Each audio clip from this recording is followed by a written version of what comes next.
চট্টগ্রামে মিরসরাইয়ে একটি প্লাস্টিকের গোডাউনে অগ্নিকাণ্ডে পুড়ে গেছে বিপুল পরিমাণ প্লাস্টিকের ব্যাগ ও মালামাল। এতে প্রায় 50 লাখ টাকার ক্ষয়ক্ষতির আশঙ্কা করেছেন গোডাউন মালিক মোহাম্মদ সেলিম উদ্দিন।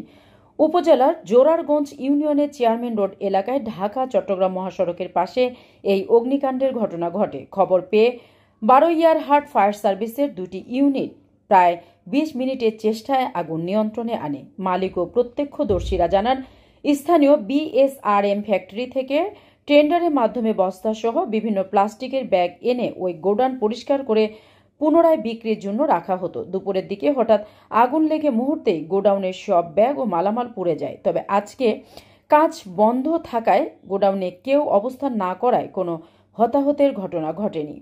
গোডাউন মালিক সেলিম উদ্দিন বলেন, বেলা 11টার দিকে খবর পাই গোডাউনে আগুন লেগেছে। ছুটে গিয়ে দেখি ভিতরে আগুন জ্বলছে।